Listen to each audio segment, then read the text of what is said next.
Welcome back to your live continuing coverage of CES 2016, live from the Las Vegas Convention Center in Las Vegas, Nevada. I'm Michael Artsis. You are the Terrifics. You make BeTerrific special, and we are so proud to be an official media partner of CES. Thank you so much for watching. All right, we've got a very special guest up next because this guy, his company is called Littlstar VR, and they were part of the Disney Incubator program. They do some VR work for Disney today, and they have an amazing platform that we're going to talk about and learn about, because we talk so much about VR 360 here, and we're so excited about it. We have this Ollie cam right here on set, but what do you do with all this content? Where do you put it? How do you get it out? How do you distribute it? Because not everywhere can take 360 content, and you know, Littlstar has the answer. So, Tony, thanks so much for joining us. Yeah, it's a pleasure. Thanks for having me. Congratulations on being here at CES and on everything you guys have accomplished so far. Thank you. We're really excited about doing VR content. We've done some stuff. It's been a lot of fun, and we want to do more. Tell me about the platform. Yeah, so we're a premium network for 360-degree video and virtual reality content. And so what that means is we take content that was shot in 360 degrees and we can display that across platforms. So all the virtual reality headsets we have apps on, so Samsung Gear VR, Oculus Rift, big news about those companies. And then we also wanted to provide the opportunity for people who don't have a VR headset. So we just released an Apple TV app that allows you to use the Siri controller to look around in 360 degrees. And what about for my iPhone? If I don't have a headset, can I just still do it like this and like that? You can, yeah. So we also have mobile apps on Android and iOS, and Great. you can use the gyroscope on your phone and move the content around, or use your finger and pinch Very and cool. zoom, and yeah. So, are we going to be able to live stream to this platform? Absolutely. Because that's what we really want to do. We are desperate to have 360 live video right here as we're doing this interview. Absolutely, yeah. So our system has the capability to live stream, and we're talking to some early partners on going to market with that. So very cool. Yeah, absolutely. I mean, I think the biggest challenge there is the increased amount of bandwidth that's required, both on the delivery side and the consumer side. Sure. So there's some things that we're working on in terms of compression and streaming that help alleviate that. But we're also very excited about live streaming for events, concerts, sports. Well, I don't know, you saw Kaya was just on before. We've been talking for months about doing 360 VR for her concerts. Yep. She's still performing. And I have this dream that we cover the New York Auto Show. We do a lot of shows like this. At the New York Auto Show, we have millions of viewers watching. We did 2.2 million viewers yesterday. It's great that they can see us talking like this and all that, but wouldn't it be more interesting to be able to watch Peter switch, or to see what's going on back here behind the scenes, or really at the New York Auto Show? Envision this with me, if you will. Absolutely. Imagine you have a headset on, okay? You're watching at home. I'm here, the guy from Mercedes-Benz is sitting there, and we put the camera, the 360 camera, in a Mercedes-Benz. Yep. And while I'm talking to him and interviewing him, you're in the car, you're looking at the steering wheel, you're turning and looking at the door handles, you're looking at the shift knob, the seats, the upholstery, the radio. When we're going through these features, maybe we have another one, you can switch the camera feed, or you can just switch to a different web browser and look at the engine compartment, the trunk. I mean, that's to me just a perfect example of ways we would want to use it, and why it's so powerful and something that's wanted on our end, and I think our Terrifics want to see it too. Yeah, absolutely, totally agree. I mean, that's the great thing about this medium, is that a lot of people have made comparisons to what 3D TVs and 3D was, but it's terrible, it's different. Yeah, it's because there's no different. need for that. Yeah. The thing is, 3D, there is no need. It doesn't really enhance the experience. And you have to wear these glasses that are goofy, that nobody wants to wear. This is, you can have a personal, immersive experience. Right. And it can take you further, it can engage you, and it can give you a full experience. You can feel like you're there. 3D doesn't make you feel like you're there. Yeah. And it can also make you nauseous, where this doesn't have that That's effect. right. Plus, this can be used for gaming and all sorts of other stuff. It's a completely different thing. I understand when people say, that's a fad, 3D. Yeah. Fine, this is not 3D. Yeah. And I hate when people go, oh, we've got VR 360 3D video. No, you don't. Yeah. You have VR 360 video. Yeah, yeah. It's not 3D, folks. So how did you come up with the idea of doing this? Yeah, I mean, early on we saw, I've been in the media business for 10 years. I've started a few different companies in the space, and so I've been very passionate about media my whole life, on the production side and on music and video. And so when the Oculus Rift came out, we bought one and started playing around with it, and the first thing we saw was that there were individual experiences that were being created that you needed to download each individual experience. Yeah. So if you wanted to watch a video, you had to download the full video. Very clunky. Right, so we immediately just wanted to we built a network for it. And but when you were starting to do it, I mean, obviously you've got a great plan now, but when you first started to do it, you didn't say, you know what, the guys at YouTube or Facebook or somebody is going to take over this space and just box us out before we even get started. Like, now you're in a good place, but you know, day 1, day 50, day 100, any of those days, you don't know what Google's doing. They flip the switch and it's game over because you never even got there. Yep. You've devoted all this time, effort, and energy and money to doing this. Yeah. I mean, I think, you know, it's a new medium, and we believe that it requires a different stack, and so that means, you know, new ways of storytelling, new analytics, new encoding, new streaming. Well, see, that's the way I see it. It's a new way of storytelling. We're storytellers, and I love that. Yeah. So it's a different medium, and so, you know, there's all different kinds of things like director's cuts and showing people, like giving them cues of where they should be looking, directional sound, which is so much more immersive. Right. You know, those are things that are hard to bolt on to existing stacks and existing companies and products that have a legacy DNA. Well, and I think you also, you're not looking for user-generated content. You're not looking for low-quality content. You're looking for very high-end quality, polished content. That's right. And I think that's a differentiator. Absolutely, yeah. And we cast a wide net early on and accepted content from everywhere to really just learn what creators were doing.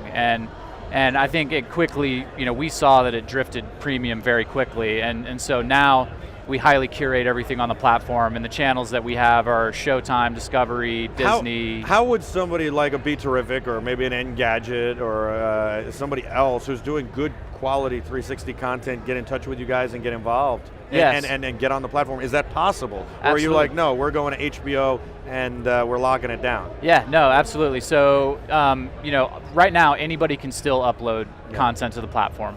We go in and work with people directly to feature that on the homepage or in our apps or whatever, so we make sure that the front door experience is very clean. We work directly with big media companies and brands to help them from the beginning of the process all the way to the end. So we have a great network of producers and start working with people from very early on to get the content actually created and then put into the system and then get the right assets for banners and you know, thumbnails and things like that. It can be a challenging and daunting process. It's getting easier with cameras, one camera that's doing the stitching, as opposed to, we have a GoPro rig that's got, you know, you're putting 7, 8 cameras together, then oh, that wasn't lined up perfectly, I got to fix it. And even with graphics is an issue. You know, where do you put the graphics? Where do you put the credits? Where do you put all this stuff? Because what if the person's looking over there? Or does it look silly here? I don't know. You know, it's a very interesting thing. Yeah, well, and people said last year, you know, some people were claiming that last year was going to be the year of VR. And no, this is the year. Now they're claiming this is the year. No, I actually, you want me to be honest with you? I think this is the starting point. I think we're a year or two away from mass adoption. Yep. Next year will be the year of VR. The following year, everybody will be using it. Yeah, that's right. Would you agree with that? Absolutely. No, we totally agree. We feel like we're getting everybody's appetite wet because it wasn't really here last year. Now it's here. The media, the buyers will get it out. Blah, blah, blah, blah, blah, blah. Totally agree. Yeah, and you know, to your point, it's been a couple years of people building the tools that are necessary to go in and you know, put graphics in and operate in an immersive environment. It's also had to get so much easier. Like the Oculus were really tough in the beginning. Now you can get a Gear VR or a cardboard. You can use any phone. Like, it's getting there. It's still a little clunky. And then on the shooting side, I mean, stitching your footage together was hard and all this stuff. It's getting better. Even when you're doing it that way. And then when you have one camera that does it all, whether it's the Theta S, that's now much better than the Theta was, still maybe not even good enough, but better, and you have all these other cameras coming out, you'll see. I was very disappointed in what Nikon showed yesterday. I don't know if you got to see it. It was all the rage all over social media.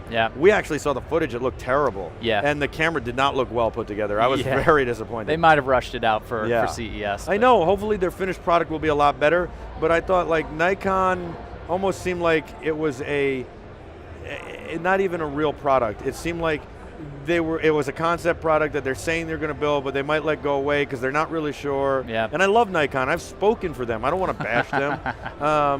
I think it needs a lot of fine tuning and work if they're going to do it, and they should. They need to get into that space. I think they're, from an analytical standpoint, they're getting killed by DSLRs and mirrorless cameras by everybody else. They don't have a camera for drones. They don't have an action camera.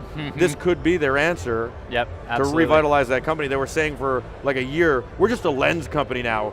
You could buy our lenses and put them on any camera.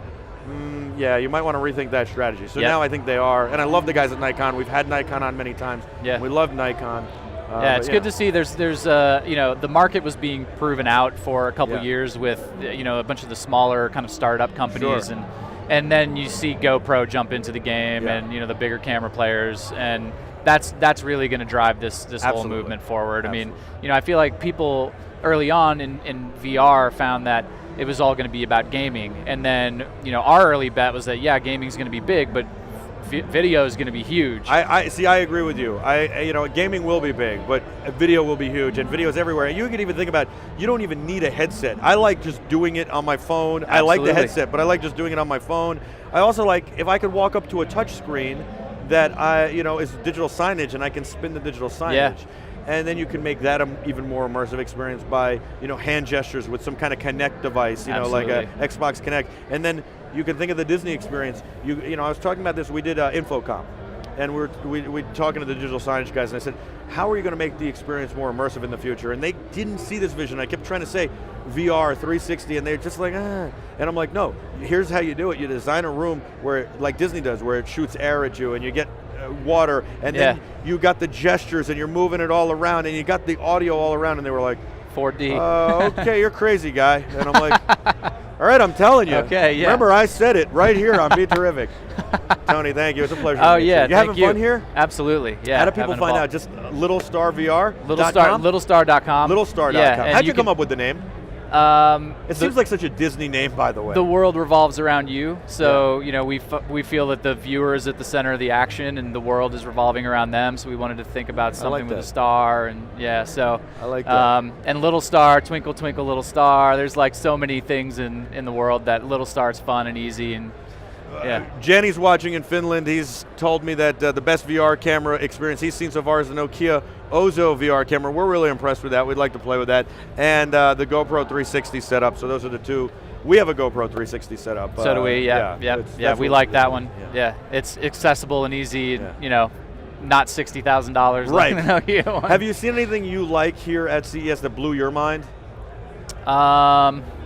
I mean, I haven't been running around the show floor too much. I've been kind of running around in suites. Avegant has some pretty cool stuff. Very cool. They're building. They came out with it's almost like a Beats by Dre type headset, but you can fold it down, and it has little screens in front of your eyes, and it actually projects light into your eyes instead of watching the screen itself. Nice. So they're coming out with some interesting new stuff. So they're working on some. I was really telling cool Monster that they should start thinking about making VR headsets. Yeah. So we'll see if they do. They're really into all sorts of great technology. Tony, thank you so much. Yeah, thank Tony you. from Littlstar. Yeah, thank you. Littlstar, check it out. Littlstar.com, Littlstar VR.